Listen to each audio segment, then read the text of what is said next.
Buen día, compatriotas, hermanos y hermanas de nuestro estado Bolívar.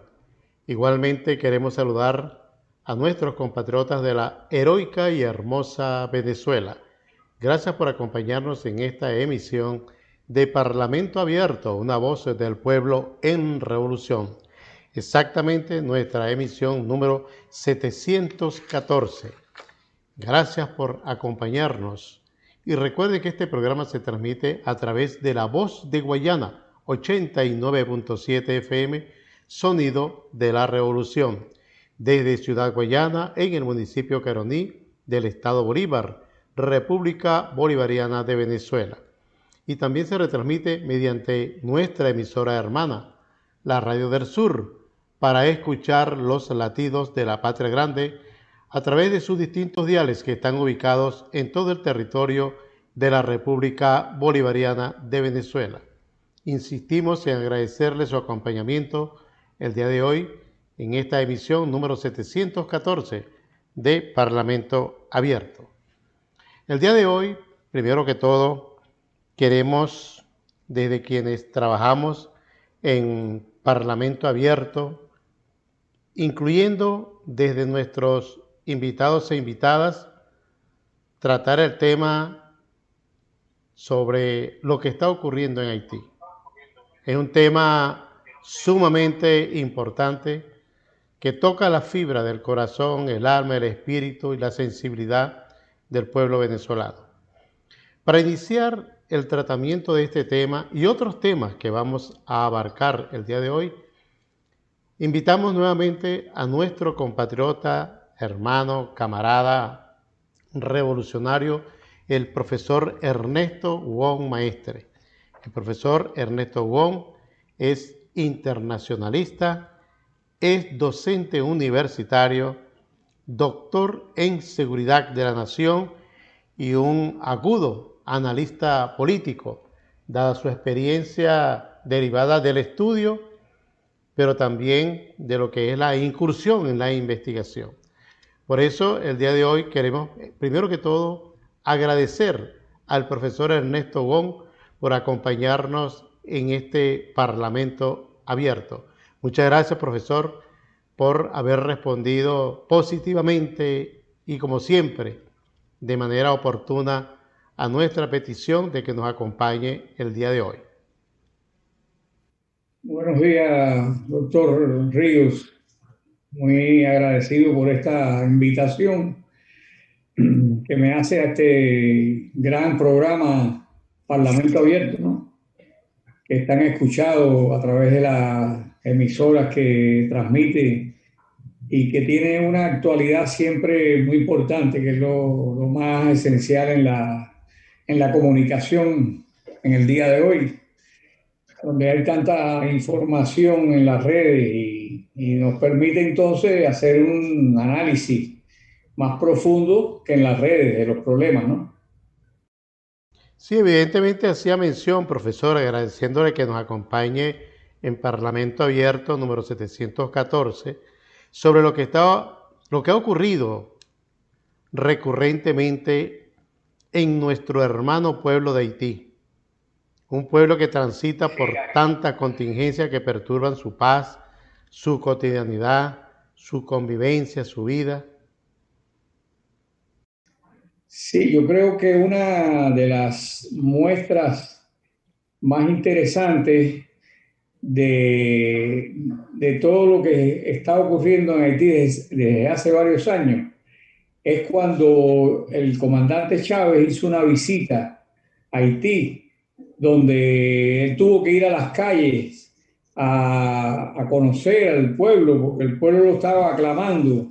Y recordamos aquel recorrido que hizo por las calles de Haití, donde iban centenares de haitianos y haitianas detrás de Chávez saludándolo y aclamándolo, ¿no? Así es. Eso es una muestra, ahí se sintetizó esa, dijéramos, gallardía del pueblo haitiano, más ese espíritu de independencia que siempre tuvo desde que fueron la primera colonia que se independizó en América Latina de la metrópoli, en este caso francesa. y que después, con los años, fue pues vapuleada, fue un pueblo que fue engañado muchas veces hasta que llegó la etapa de la dictadura, la famosa dictadura de Duvalier, que tenía un cuerpo de represores, un cuerpo de secreto de matones.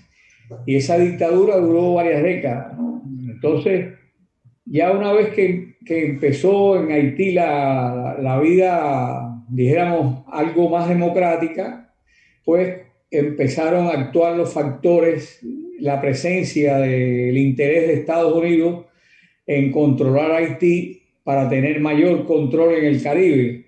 Estados Unidos, que siempre tuvo un papel decisivo, incluso cuando se robaron, secuestraron al presidente Aristide, que era un Sí, señor. presidente popular, era Aristide, ¿no? Exacto. Y que fue en la época de hace unos 15 años, 12 años atrás, y que ahora vemos que conjuntamente con los problemas políticos que ha tenido Haití, con todo eso que dejó sembrado Duvalier, el dictador, con cuerpos de seguridad, policía secreta, a la orden de los que siguieron a Duvalier, pues han tenido a Haití en una desestabilización constante, una inestabilidad política creciente y conjuntamente los problemas naturales, ¿no?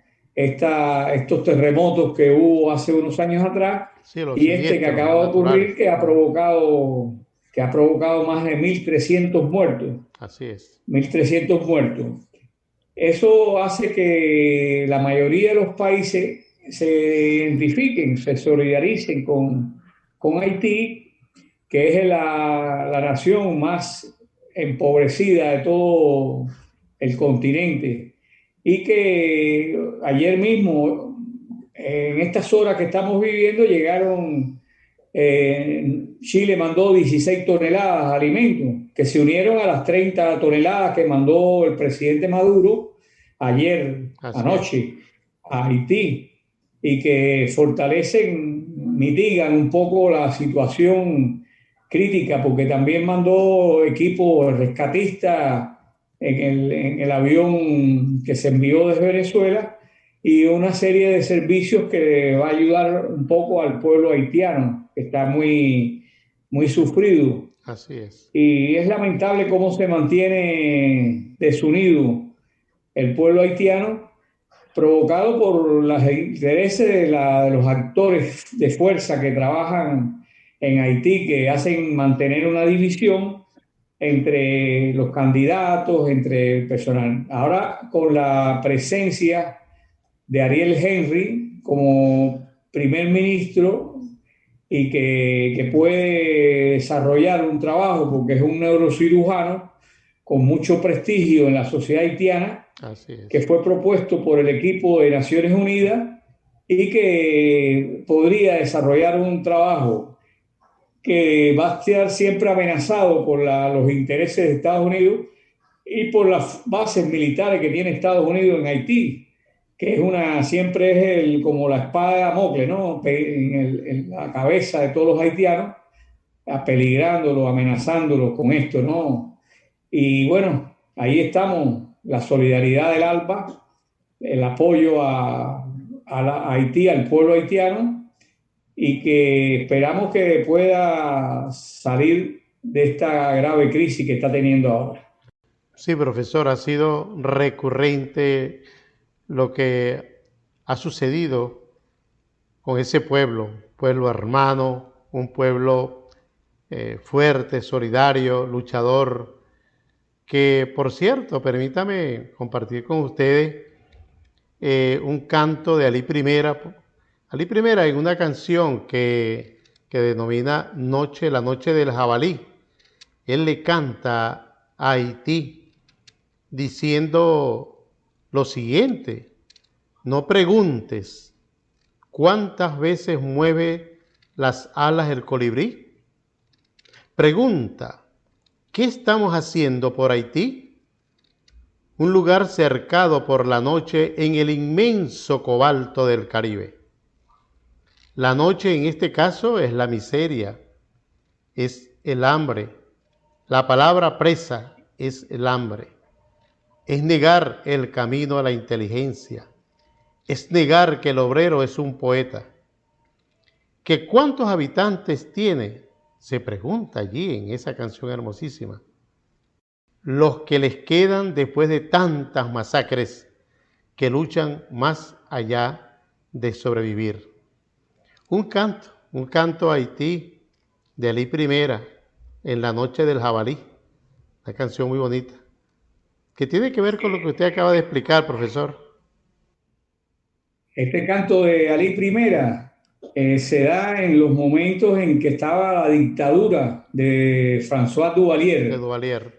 que era un dictador pero férreo, asesino, criminal, y que para conocer mejor esta etapa de la historia de Haití hay que buscar los libros y los autores como Gerard Pierre Charles.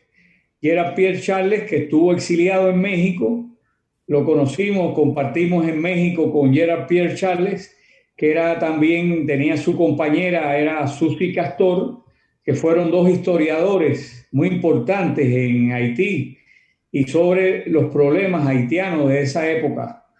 Y seguir desde allí vienen los grandes problemas de Haití, ¿no? Y les dejo este nombre, Gerard Pierre Charles, un gran politólogo, historiador de mucho prestigio en la fuerza de izquierdas progresistas en el mundo, siempre muy leído él. Lamentablemente murió en la época de Jean-Bertrand Aristide, este presidente que, como había dicho antes, fue secuestrado por Estados Unidos y llevado a otros países de África De para África. poder manejar todo el sistema político de Estados Unidos. Una cosa increíble, ¿no? Sí, fue un evento de alguna forma de descaro, de inmenso descaro por parte del imperio norteamericano, sin importarle cualquier criterio de respeto a la autodeterminación de los pueblos, en este caso de Haití. Secuestra a su presidente y lo saca de Haití y se lo lleva en un avión fuera, hasta África, un pueblo hasta África donde estuvo un tiempo allí. Bueno, eso tiene incluso igual relevancia que apoyar a un supuesto presidente, como ocurrió aquí en Venezuela. Es una agresión también de una naturaleza muy particular dentro de lo que tiene que ver con ese comportamiento del imperio norteamericano. Ahora, profesor, fíjese, con todas estas circunstancias, ese pueblo hermano, ¿qué cree usted en perspectiva va a ocurrir con Haití? Esperamos siempre y soñamos que resuelva los problemas de orden político, económico, social, y que además ojalá no tengamos más siniestros naturales que se han presentado con mucha frecuencia en Haití. Ahí alguien se hacía una pregunta estos días, por cierto. ¿Por qué si Haití está al lado de República Dominicana y forma parte de una sola isla, todo le ocurre a Haití, no tanto como a República Dominicana? Son cuestiones que nos llevan a pensar sobre la situación por la que transita ese pueblo. En la perspectiva, profesor, ¿qué usted cree puede ocurrir en un pueblo que nosotros señalamos y no queremos más que siga en esa situación de humillaciones, agresiones, opresión, como es la historia de Haití? Sí, todos estos pueblos, sobre todo el haitiano, que es muy proclive a ser dividido entre grupos, pues depende mucho de la política exterior de Estados Unidos y quienes gobiernen Estados Unidos para poder enfrentarse con cierto éxito a las marañas y a las operaciones conspiradoras que hace Estados Unidos para sacar a los presidentes que ellos crean que hay que sacar de ahí. Ahora mismo hay mucha sospecha de la participación de Estados Unidos en el asesinato del presidente Moise, que siempre aparecen distintos actores, pero el actor central hay que sospechar siempre de Estados Unidos con sus intereses, porque Moise estaba teniendo algunas expresiones de buscar cierta independencia, ¿no?, de los intereses de Estados Unidos, y estaba afectando intereses también de algunos grupos y algunas empresas, grandes empresas que están allí en Haití.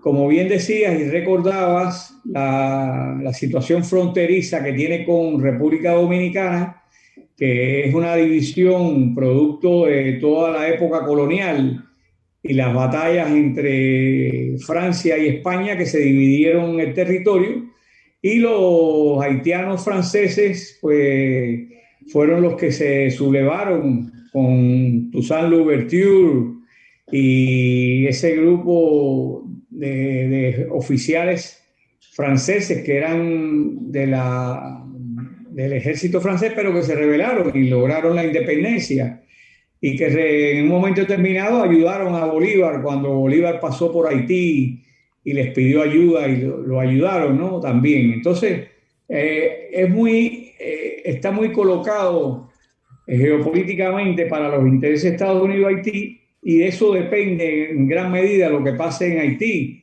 porque también está en relación con lo que pasa en República Dominicana, que tiene una presencia, sus empresarios tienen una presencia en Haití, y los haitianos son mano de obra de esas empresas dominicanas, y explotan mucho a los haitianos por la cuestión de las visas. Mano de obra barata y precariedad laboral, pues.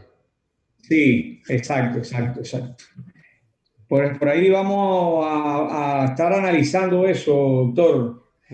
Esa dinámica que se da entre la potencia estadounidense y el desarrollo de los acontecimientos. Ahora con este presidente que tiene un respaldo de Naciones Unidas, de ese grupo, un grupo de Naciones Unidas, de países que estaban en lo que se conoció como el coro, ¿no? Entonces, hay que atender mucho esta gestión y apoyar mucho al presidente Henry.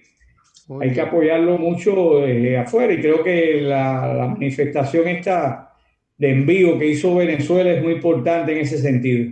No, y la fortaleza que debemos utilizar del ALBA TCP, para acentuar mucho más el apoyo a Haití, dadas las circunstancias. Sí, lo más importante es, yo tengo la esperanza que sí va a ocurrir,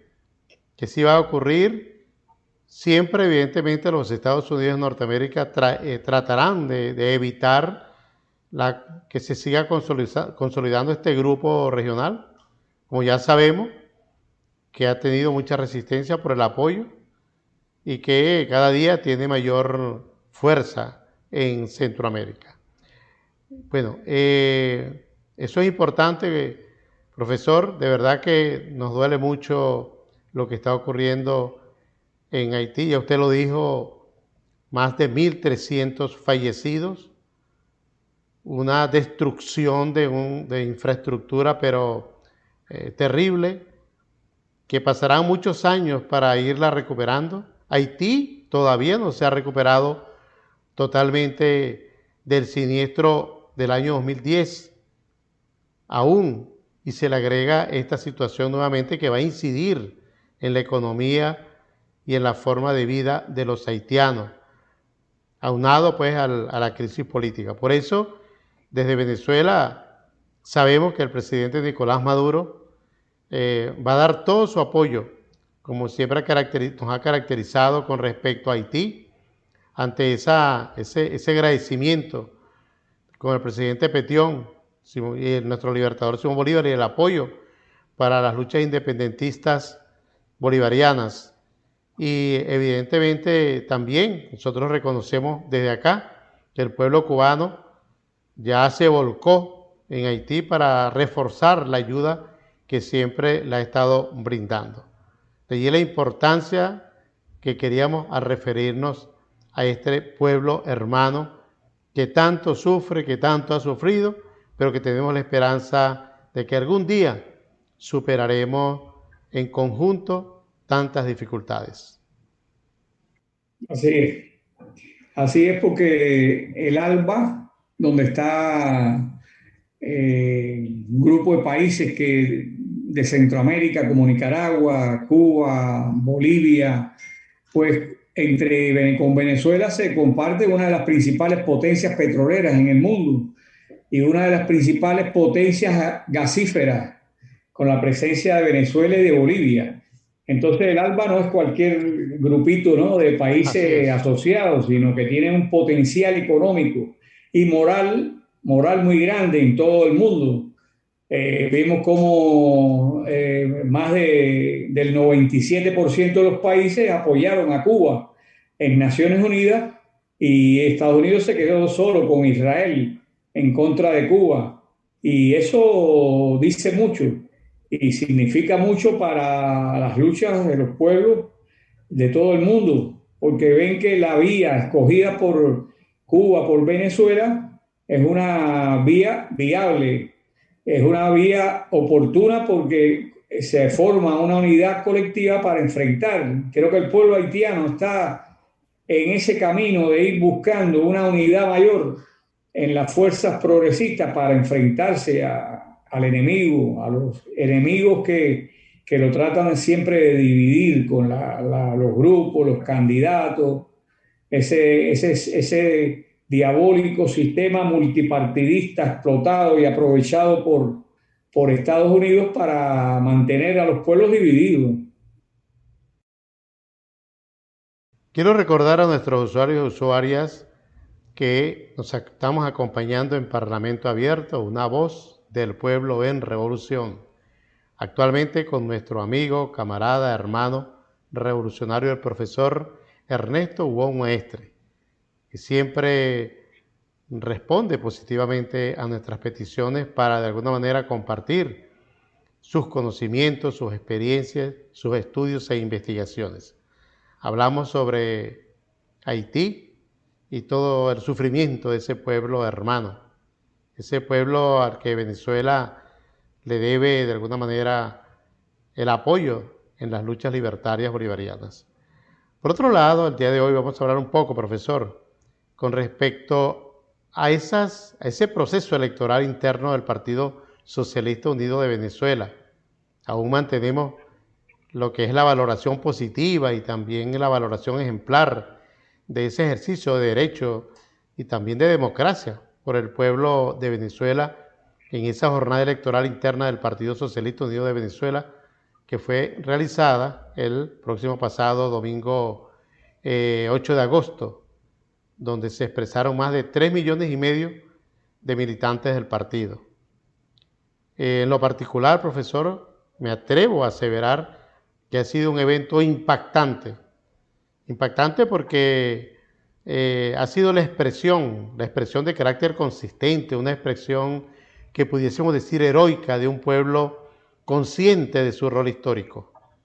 Y eso lo quiero decir sin ser una expresión de exaltación proselitista. Allí los jóvenes, las mujeres, los adultos mayores, las personas con discapacidad, todas y todos estimulados, tocados por esos efectos nocivos de un bloqueo criminal, por esas medidas coercitivas unilaterales que nos están impactando cruelmente a los derechos humanos, a la seguridad social en general de todo el pueblo. Se han precisado ya los resultados electorales de manera directa en otras circunstancias, como usted sabe, profesor, con algunos resultados con mínima diferencia y otros factores tomados en cuenta, pues la Dirección Nacional del Partido decidió sobre las candidaturas. El menor número, evidentemente, posible. Ya se conocen las candidaturas para gobernaciones, ya se conocen las candidaturas para la alcaldía por parte del PSUV. el día sábado 14 de agosto próximo pasado, nuestro presidente obrero y líder del partido, Nicolás Maduro Moros, y su primer vicepresidente, Diosdado Cabello, anunciaron al país esa fórmula patriótica para enfrentar a esas candidaturas de la derecha en esas elecciones del 21 de noviembre, donde también se incluye la elección de los consejos municipales y los consejos legislativos regionales. ¿Cuánto, profesor, de acuerdo con su criterio y su experiencia, cuánto de importancia podemos asumir tiene haber realizado de esta manera ejemplar un proceso electoral interno del PSUV para seleccionar a sus candidatos y a sus candidatas para las gobernaciones y las alcaldías, quienes participarán en ese evento, en esas mega elecciones del 21 de noviembre de este año 2021? ¿Qué peso específico tiene para Venezuela, pero más allá de Venezuela, en el mundo, este evento electoral? Sí, doctor. Yo creo que como todo proceso político tiene un análisis, requiere un análisis interno desde el punto de vista del proceso como tal, donde están los actores, ¿no?, participando, y un análisis del entorno, el entorno que no solamente es espacial, sino que también es temporal.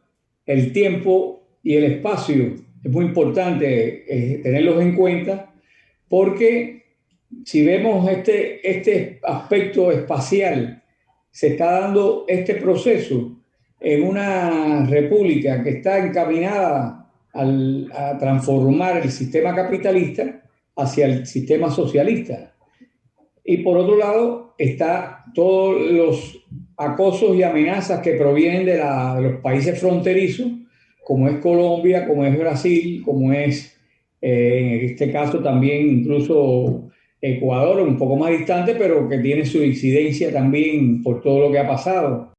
Esto tiene que ver entonces quiénes están en estos países fronterizos, y ahí tenemos el caso de Duque, que es todo un peón lacayo de Estados Unidos, y en Brasil Bolsonaro, que incluso están hablando ahora de ingresar a Brasil en la OTAN. Vamos a estar rodeados, A si rodear a no gana Venezuela. Lula, vamos a estar rodeados de potencias de la OTAN, de países aliados. Venezuela Entonces, rodeada por la OTAN. ¿Qué le parece?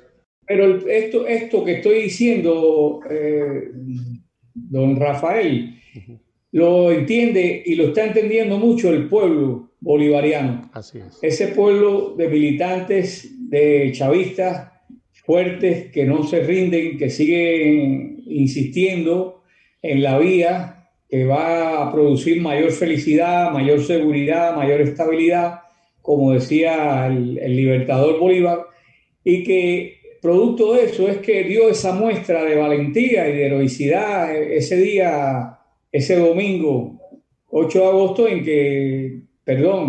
el domingo en que se realizaron las elecciones del PSUV, que fue muy decisivo a los efectos del momento también en que se estaban llevando a cabo negociaciones con la oposición violenta.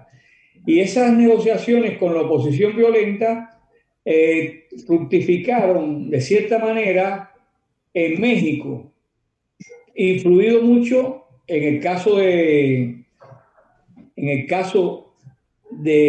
Venezuela, influido mucho por los hechos que ocurrieron allí en esa votación en el PSUV.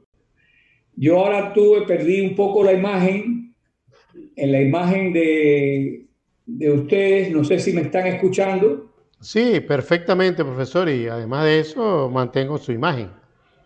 Se ve muy bien. Mantiene la imagen. Sí. Perfecto. Entonces, ahí ese acontecimiento mostrado por esos 3 millones, más de 3 millones de militantes, un respaldo al presidente, un respaldo al proceso que se está llevando a cabo, un respaldo a la vía que marca ese proceso de ir mejorando la situación. Yo creo que en comparación con el 2017, y por eso es que hay que tener siempre esa esa posibilidad de incluir en el estudio, en el análisis, los tiempos y los espacios, ¿no? Así es. Y comparándolo con el 2017, vemos que ya no hay ese deterioro de los billetes, por ejemplo, que estaban las cajas saliendo por las fronteras llenas de billetes de Bolívar, que no habían los anaqueles, estaban vacíos, que habían guarimbas por las calles, que eran grupitos terroristas de estos que les gusta la desestabilización y la violencia, pero que todo eso ha ido desapareciendo y se ve una cierta economía que empieza a avanzar, y todo ello tiene que ver con las gestiones que hace el presidente a nivel internacional con la ley antibloqueo, que ha permitido el ingreso de capitales frescos de empresarios que quieren compartir las ganancias con Venezuela, porque las inversiones, todas las inversiones extranjeras dejan recursos al Estado venezolano. Y como es un Estado dirigido por los trabajadores, dirigido por la clase obrera, que siempre está en función de mejorar a la población en la totalidad, pues son recursos que se aprovechan mucho.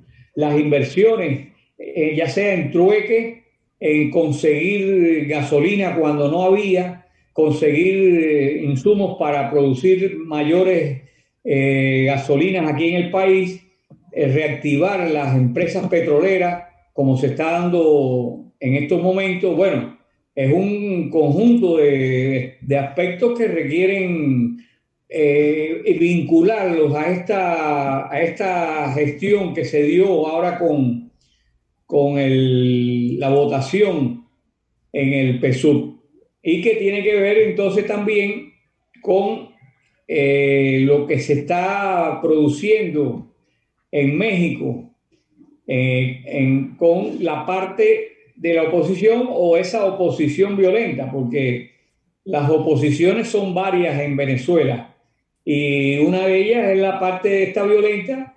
¿Y quiénes están en esa oposición? Creo que son elementos que tenemos que analizar un poquito más detenidamente, ¿no? Sí, por cierto, fíjese, profesor, que con respecto a ese diálogo en México, Estados Unidos, Canadá y la Unión Europea, ellos recientemente ratificaron todo el apoyo a la denominada plataforma unitaria, que es la oposición del gobierno bolivariano, en ese proceso de negociación para atender la situación de crisis de Venezuela. Ellos claramente ya se manifestaron. Hubo una respuesta por parte de nuestro presidente Nicolás Maduro y del canciller Jorge Arreaza de que Venezuela no va a estar condicionada a las amenazas, pues, por parte de los Estados Unidos, de Canadá y de la Unión Europea, que salieron al paso para, bueno, mostrar primero que apoyan a esa plataforma unitaria, pero que además aspiran que existan reales avances, ¿no? Una especie de amenaza, pues, contra nuestro país, pero además de eso, obviando lo que ocurrió con ese proceso electoral. Por eso tiene tanta importancia. Sí, el pueblo chavista, el pueblo bolivariano, el pueblo patriota, tiene que estudiar mucho las estrategias, no solamente las nuestras, ¿no? Para comprenderlas bien de parte de nuestro Estado, sino la estrategia del enemigo. Fíjate que si vemos el vocabulario y ese discurso parecido al discurso chavista que están empleando las oposiciones, tiene que ver mucho con el nombre que le buscaron a esta plataforma unitaria, que comienza con las mismas siglas que el PSUV, Ah, porque el PSUV es prácticamente hegemónico. de verdad que Entonces, no me había fijado ese detalle, profesor. esas son las estrategias comunicativas del enemigo, las cosas, la semiótica, ¿no? Del enemigo, Sí, señor. porque ellos pueden lograr que las otras oposiciones se le unan. Entonces presentaría un PU, a lo mejor le ponen de Venezuela, Sí, porque es la maldad que está constantemente en la mente de estos personajes que sabemos que son criminales, porque Leopoldo López, el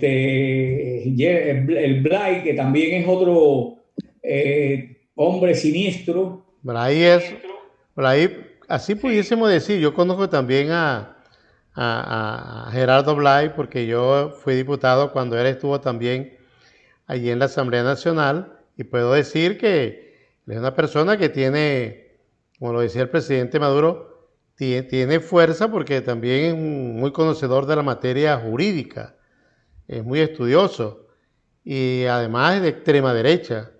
Tiene argumento, tiene mucho argumento y por eso está ubicado allí como principal, vocero de la plataforma unitaria de la derecha, de la oposición, del oposicionismo contra el gobierno bolivariano. Ese puesto que le dieron allí lo aclaraba el presidente Nicolás Maduro. Él está representando allí a Guaidó, nada más y nada menos, a Guaidó que está allí representando a Gerardo Blay.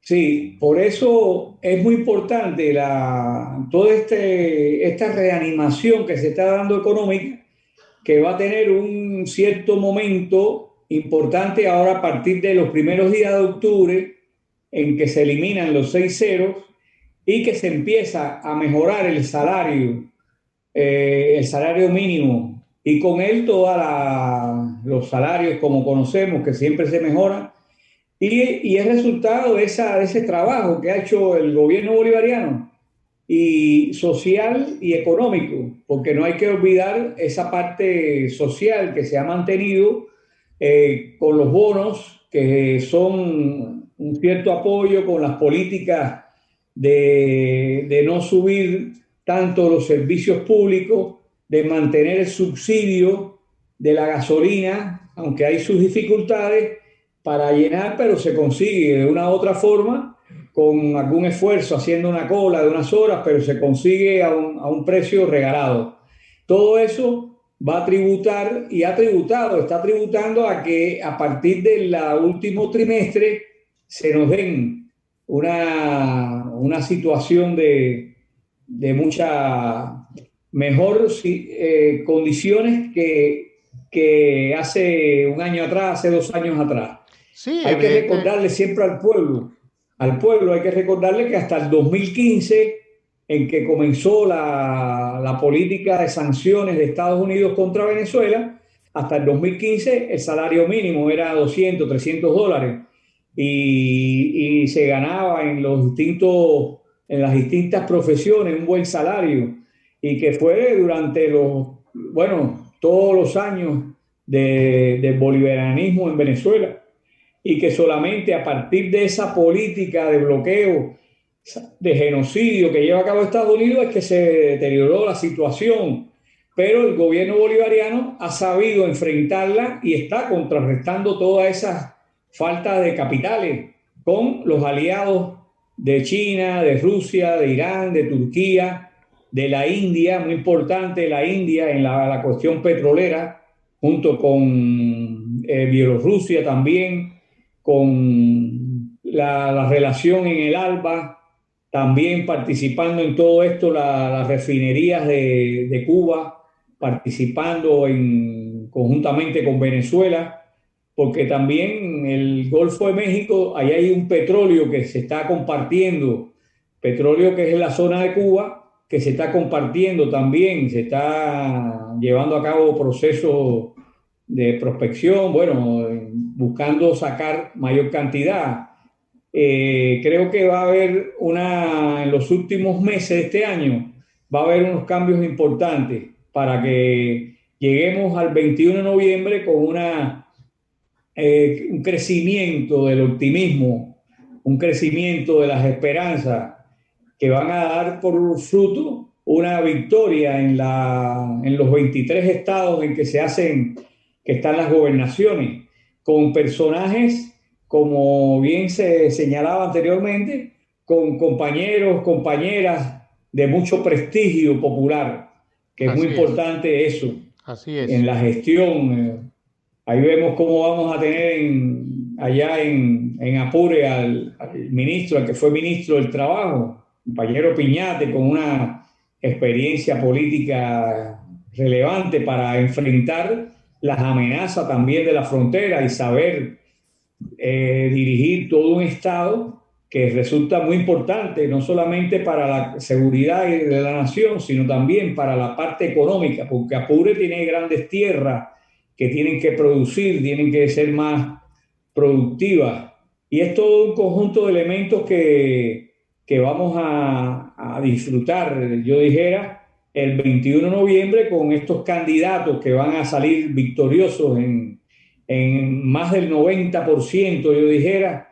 Se aspira a que sea el 100%, pero bueno, siempre hay estados donde hay dificultades de comunicación, gestiones que le ponen más peso la oposición y quieren ganar en algunos de estos estados, y todo eso dependerá mucho del pueblo y de la comunicación que podamos tener con esos estados que han estado gobernados por la oposición.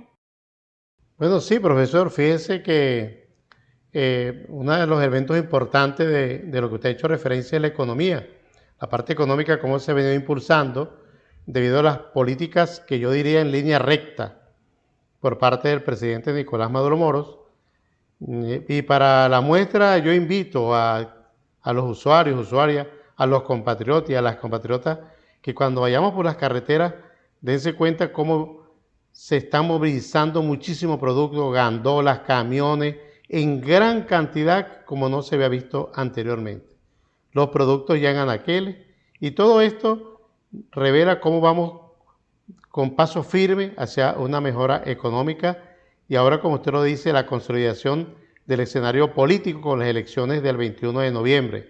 Tenemos por delante, tenemos los escenarios geopolíticos, desaparece el Grupo de Lima.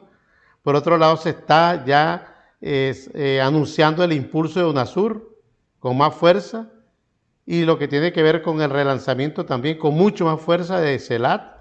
Todo esto nos vislumbra un optimismo muy grande con respecto a lo que será en el futuro el escenario geopolítico, geoestratégico, económico, tanto en lo interno de Venezuela como a nivel internacional. Bueno, profesor. Sí. ¿Estamos ya cerrando? Sí, en un minuto para que se despida porque ya el tiempo se nos agotó y bueno, para que usted entonces nos pueda terminar de cerrar su acompañamiento del día de hoy. En este minuto yo creo que el pueblo tiene que leer muy bien los 7, 8 aspectos que se acordaron en el diálogo, de los cuales todos son cumplidos perfectamente por el gobierno bolivariano. Los derechos políticos para todos, las garantías electorales que siempre le ha dado el Estado venezolano a la población. Siempre ha habido un cronograma electoral para las elecciones y con capacidad de haber observadores. Y se está incluyendo como aspecto importante en el diálogo el levantamiento de las sanciones de Estados Unidos. Así es. Y restaurarle a Venezuela el derecho a los activos, que es una cantidad increíble de dinero, miles de millones de dólares que nos tienen represados, el respeto al Estado constitucional de derecho, que Venezuela en eso, el Estado venezolano es ejemplar. La renuncia a la violencia. Venezuela, el gobierno bolivariano, siempre evitó que se enfrentaran los grupos en las marchas, precisamente para evitar la violencia que llevaba a cabo uno de los grupos, que era el grupo opositor. Entonces, los puntos que aparecen en el diálogo son puntos que Venezuela, el Estado venezolano, tiene cumplido perfectamente. Por eso no le tenemos que tener ningún tipo de miedo ni nada al diálogo, sino que entender de que esos violentos se tuvieron que sentar a hablar con el presidente Maduro, porque si no, no tienen vida. Y ellos van a tratar de agrupar al resto de la oposición, pero no creo que el resto de la oposición se vaya a identificar con estos personajes siniestros como son Leopoldo López y compañía. Así es. Bueno, muchísimas gracias, profesor Ernesto Huón, por su acompañamiento en este Parlamento Abierto número 714. Gracias por sus aportes, sus criterios, las ideas sobre estos temas tan importantes que hemos tratado el día de hoy. Y además de eso, queda invitado para otro momento que sabemos que nos va a acompañar para tratar otras circunstancias tan positivas como las de hoy. Y a todos nuestros usuarios y usuarias, muchísimas gracias por habernos acompañado en esta emisión de Parlamento Abierto, una voz del pueblo en revolución. Gracias por haber estado con nosotros. Los invitamos para el próximo programa, la próxima semana. Cuídense mucho y que Dios me los bendiga y me los proteja a todos y a todas. Hasta la próxima.